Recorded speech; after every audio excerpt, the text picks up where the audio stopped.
हम्म।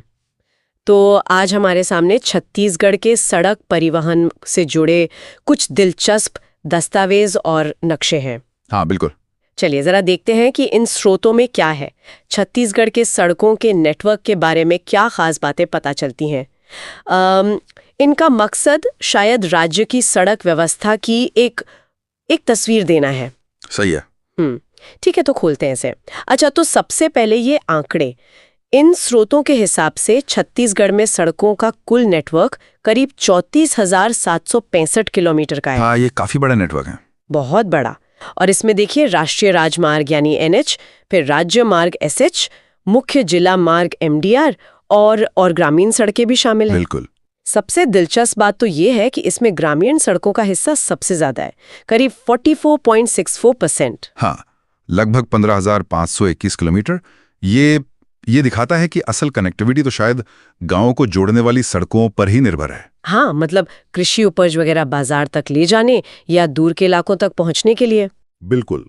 और देखिए, ये सिर्फ सड़कें बना देना नहीं है, इस पूरे नेटवर्क को चलाने के लिए एक, आप कह सकते हैं, कानूनी ढांचा भी है। अच्छा, किस तरह का? हाँ, इन दस्तावेजों में बताया गया है कि कई कानून लागू हैं, जैसे वो मोटरयान संशोधन अधिनियम 2019 है। हाँ, वो जो नए ट्रैफिक नियम वाला है। वही। फिर पुराना केंद्रीय मोटरयान अधिनियम 1988 और नियम 1989 भी हैं। ये सब वो लाइसेंस, रजिस्ट्रेशन वगैरह की चीजें तय करते हैं। और राज्य स्तर पर भी हैं।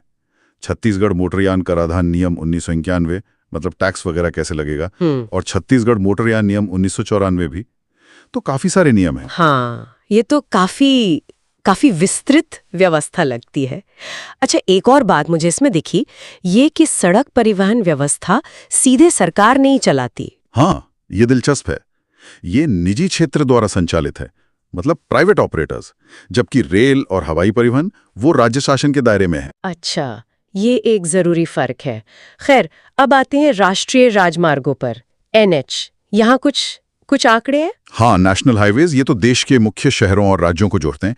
तो छत्तीसगढ़ में स्रोतों के मुताबिक कुल 20 NH हैं। 20, ठीक है। और लंबाई? कुल लंबाई है 3,526 किलोमीटर।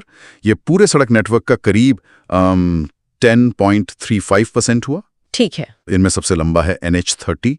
ये चिल्फी घाटी से शुरू होकर कोंटा तक जाता है, 636.60 किलोमीटर। 636 किलोमीटर, ये तो मतलब राज्य के एक कोने से दूसरे कोने तक। हाँ बिल्कुल, राज्य के एक बड़े हिस्से को कवर करता है ये। और सबसे छोटा कौन सा है? सबसे छोटा है NH163A, गीदम से दंतेवाड़ा, सिर्फ 12 किलोमीटर का। सिर्फ 12 किलोमीटर?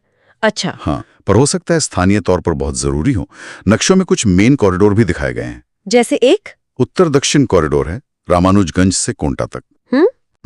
और एक पूर्व पश्चिम कॉरिडोर है, मानपुर से देशभोग। ये आप समझ लीजिए कि राज्य के अंदर और बाहर आने जाने के लिए मुख्य रास्ते हैं। ठीक है, तो ये हो गए नेशनल हाईवेज। अब जरा राज्य स्तर की सड़कों पर आते हैं, स्टेट हाईवे यानी SH। हाँ, SH ये जिलों और बड़े कस्बों को आपस में जोड़ने के लिए बहुत जरूरी है। छत्तीसगढ़ में कुल 27 राज्य मार्ग हैं। 27? हाँ। और इनकी लंबाई? इनकी कुल लंबाई है 4,137 किलोमीटर, मतलब नेटवर्क का करीब 12.14% हिस्सा। अच्छा। इनमें सबसे लंबा है SH5, पेंड्रा से भद्रकाली तक, करीब 568 किलोमीटर का। ये भी काफी लंबा है। और सबसे छोटा स्टेट हाईवे? वो है SH14, शिवरी नारायण से चांपा। ये सिर्फ 51 किलोमीटर का है। तो आप देख सकते हैं, NH हो या SH, लंबाई में काफी फर्क है। हाँ, ये तो है। तो अगर हम इन सबको एक साथ देखें, NH, SH, जिला सड़कें और खासकर वो बड़ी संख्या में ग्रामीण सड़कें, तो ये सब मिलकर ही राज्य के परिवहन और अर्थव्यवस्था की नींव बनते हैं। सही बात है।